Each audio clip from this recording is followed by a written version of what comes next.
She lied to exclude my daughter, so I canceled the wedding in front of everyone. Chapter 1: The Child-Free Lie. I was 40 years old, standing on the edge of what I thought was going to be the happiest day of my life. I had been with my fiancée for 4 years. We'd been engaged for 7 months. And we were supposed to get married in a beautiful venue filled with flowers, candles, and over 100 people ready to witness our union. But all it took was one lie, one deliberate betrayal, for everything to come crashing down. It started months ago during the guest list planning. She insisted on a child-free wedding. No one under 18. Not even my daughter. That was a punch to the gut. My daughter, 15, has been with me through everything. Since her mom and I broke up when she was 3, she's been my rock and my reason to keep going. She lives with me half the time and we're incredibly close.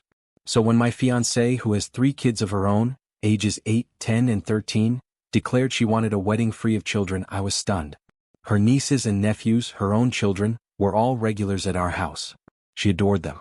So why this sudden stance on an adults-only wedding? She gave me reason after reason. Noise, distractions, the elegance of the ceremony being ruined.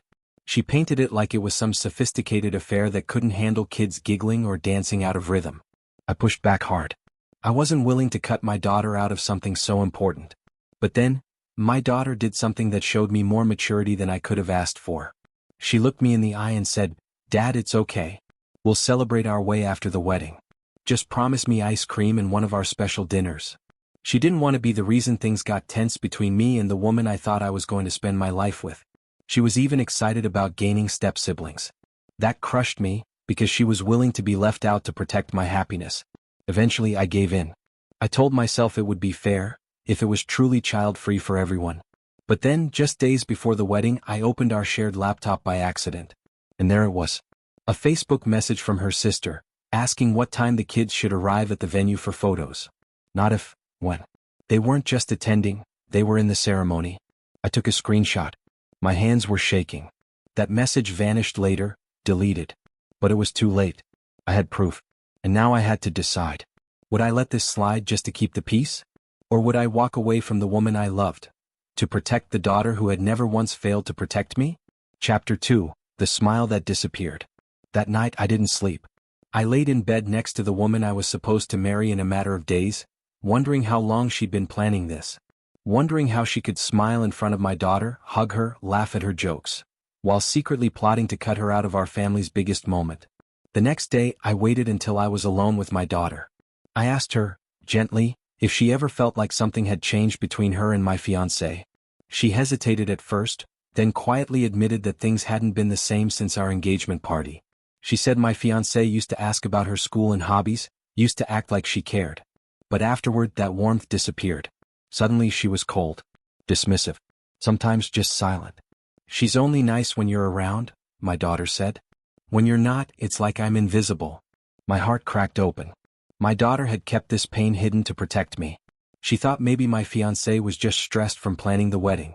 She had hoped that after the ceremony, things would go back to normal.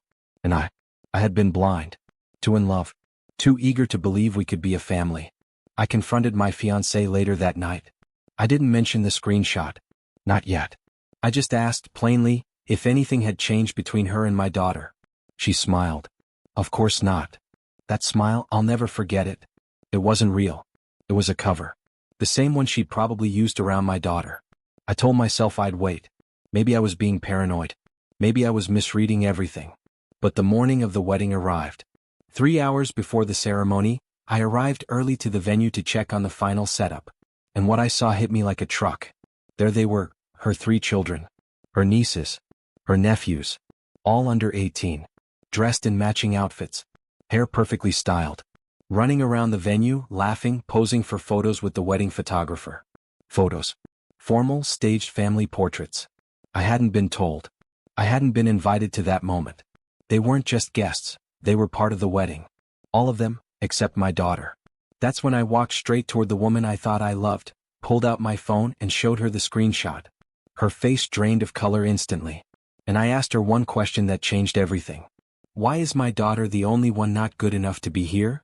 Chapter 3. Her real reason was worse than the lie. She stumbled for words. Mumbled something about a last-minute change. Claimed her sister convinced her to invite the kids so the day would feel more festive. Said she planned to tell me that morning, as if I was supposed to be grateful for the surprise. But everything about the scene screamed preparation. The dresses, the hairstyles, the custom place cards, the rehearsal familiarity, the photographer's list of family shots. This wasn't a spontaneous decision. It was months in the making. I told her I saw the message. I saw it before she deleted it. Her eyes flicked around the room looking for anyone watching. That's when I realized she wasn't just afraid of losing me. She was afraid of being exposed. She tried to cry, apologize, blame the stress, but I saw through it. I saw her for exactly what she was, someone who never intended to welcome my daughter into her life. And that's when I said it. I can't marry someone who lies about my child and treats her like she's disposable.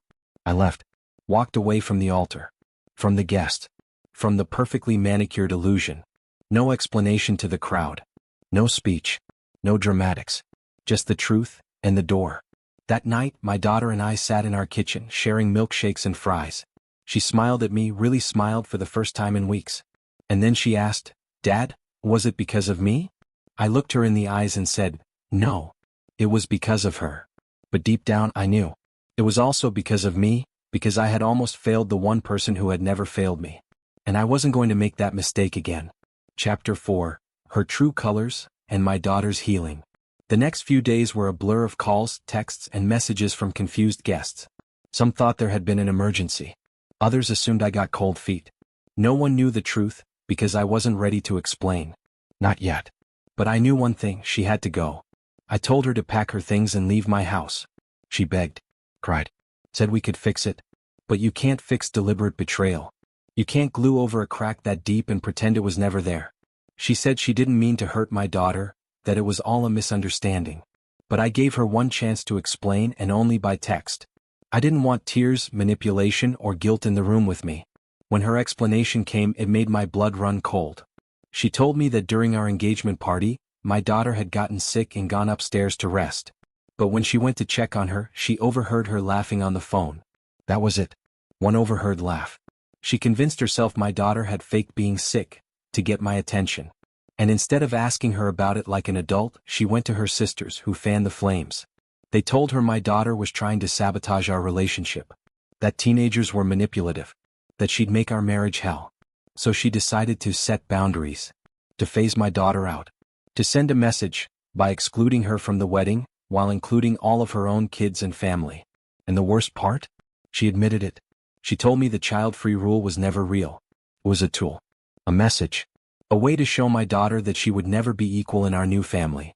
That my fiancé's kids came first, and always would. She didn't want a stepdaughter. She wanted me without my past. I showed that message to my daughter. She just stared at it for a long time, then nodded. "I guess she never really liked me," she said. But I told her the truth. No. She didn't deserve to. We're healing now. The house feels lighter. She's laughing again. She's inviting friends over. We're planning a trip to the coast, just the two of us. Some sun, some water, some peace. And in the silence after the storm, I realized something powerful. I didn't cancel a wedding. I rescued a future.